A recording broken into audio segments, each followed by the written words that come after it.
देखिए जो विपक्ष वाली पार्टियां हैं वो ये उच्च सदन को जो कहते हैं ये बेकार संस्था है, इसको ख़त्म कर देना चाहिए, इसको बंद कर देना चाहिए, और ये राजनीति का चोर दरवाज़ा बन चुका है। ये ऐसा क्यों कहा जाता है राजनीति का चोर दरवाज़ा? जैसे अभी आपको उदाहरण से समझाते हैं। जैसे कोई व्यक्ति है वो चुनाव लड़ा, जैसे ये निम्न सदन है, ये उच्च सदन, इसमें जो है जनता चुनती है, तो जैसे वो चुन कर जाता है तो वो जो है निम्न सदन का सदस्य बनता है। अब निम्न सदन में जो है इसलिए कहा जाता है कि इसमें योग्यता का ध्यान नहीं रखा जाता है। व्यक्ति चाहे चोर हो, गुंडा हो, बदमाश हो, उचक्का हो, माफिया हो, कुछ भी होता है, बस किसी तरह से उसे जनता का वोट मिल जाए तो वो निम्न सदन का सदस्य बन जाता है, और निम्न सदन सदस्य बनने के माध्यम से वो सरकार में शामिल हो जाता है। और जो है ये उच्च सदन जो है इसलिए बनाया गया था कि इसमें समाज सेवी लोग आएंगे, शिक्षा, साहित्य, कला, विज्ञान से जुड़े हुए लोग आएंगे, योग्य लोग रहेंगे। तो अगर ये लोग कोई गलतियां करेंगे तो ये लोग इस पर निगाह रखेंगे और उनको जो है टोकेंगे और उनको रोकने टोकने का प्रयास करेंगे, इसीलिए रखा गया था। लेकिन जैसे सरकार का मान लीजिए कोई खास कैंडिडेट है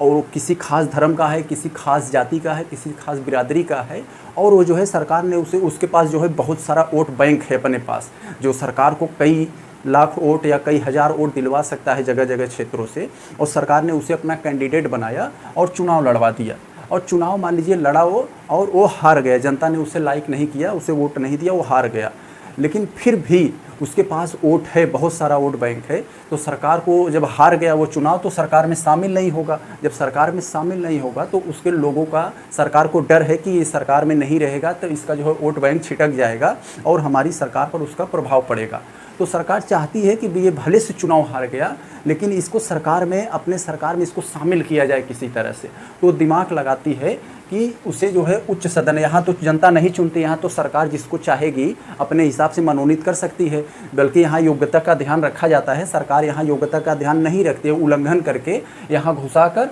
उसे जो है फिर जो है इसका सदस्य बना के सरकार में शामिल कर लेती है। तो इसी प्रकार से ये जो है ऐसा होता है, क्योंकि अपने वोट, सरकार जो है अपने वोट बैंक का ध्यान के लिए जो है, जो जिसको जनता ने नकार दिया भाई, यानी जनता उसे लाइक नहीं कर रही है कि ये सरकार में न आए, तो फिर भी आप ज़बरदस्ती इसके माध्यम से इसमें घुसा रहे हो। इसका एक उदाहरण समझिए पहले, सबसे पहले जैसे स्मृति ईरानी सन 2014 में चुनाव हार गई। जैसे चुनाव हुआ, स्मृति ईरानी जी जो है चुनाव लड़ी और जो है सन 2014 में चुनाव हार गई। अब जो है क्या हुआ, तो सरकार ने सोचा भैया ये सिलेंडर उलेंडर लेके रोड पर जो है खूब हल्ला उल्ला मचाती हैं, इनका सरकार में रहना बहुत ज़रूरी है। तो सरकार ने क्या किया, स्मृति ईरानी जी को जो है उच्च सदन का सदस्य बना के और जो है फिर उनको सरकार में शामिल कर लिया। और विपक्षी वाले लगे चिल्लाने, ये तो जनता की भावनाओं का उल्लंघन हुआ, जनता ने इसे लाइक नहीं करना चाहती थी, फिर भी जो है इन्हें जो है सरकार में शामिल कर लिया गया, यानी जनता की भावनाओं का एक प्रकार से उल्लंघन है ये। तो इसी प्रकार से अब देखिए क्या हुआ, ये अब सन 2022 में यही मुद्दा उठा, जब उत्तर प्रदेश के डिप्टी सीएम जो है जब चुनाव हार गए अपने क्षेत्र से, तो क्या हुआ, वो चुनाव लड़े जो है केशव प्रसाद, और चुनाव लड़े और चुनाव में उन्हें हार मिली और सदस्य, निम्न सदन का सदस्य नहीं बन पाए। तो भाई सरकार थे, एक खास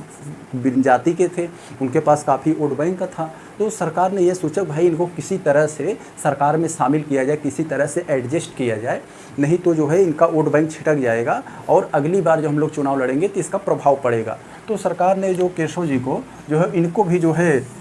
उच्च सदन का सदस्य यानी विधान परिषद का सदस्य बना के जो है फिर इन्हें जो है सरकार में शामिल कर लिया और फिर से इन्हें डिप्टी सीएम बना दिया। तो फिर विपक्षी वाले लगे चिल्लाने, भैया ये तो जनता की भावनाओं का उल्लंघन है, जिसको जनता ने नकार दिया उसको सरकार में लाया, एक जन समर्थन का, जन भावनाओं का उल्लंघन है। तो इसी प्रकार से कोई भी पार्टी अगर रहती है, ये पहले भी होता था, अब भी होता है, कि जो है अपने जो है हितों के लिए, अपने हितों के लाभों के लिए जो है इसका उल्लंघन करती है, और जो विपक्ष में रहता है वो इसको विरोध करता है, उसको गालियां देता है, इसको कहता है कि राजनीति का चोर दरवाज़ा है, यानी पीछे से एक राजनीति में लाने का, अपने जो है कैंडिडेट को, अपने चहेतों को पीछे से लाने का एक तरीका है। इसी प्रकार से ये उच्च सदन का उल्लंघन होता है। उच्च सदन में जैसे राज्यसभा, विधान परिषद आ जाते हैं, और जो है विधानसभा जो है हम लोग केंद्र के हिसाब से, केंद्र के सेंस में देखते हैं, और विधान परिषद जो है राज्य में होता है, और जो है लोकसभा जो है केंद्र का जो है निम्न सदन है, और जो है विधानसभा जो है राज्यों का निम्न सदन है। तो इसी प्रकार से हम लोगों को ये देखने को मिलता है कि कई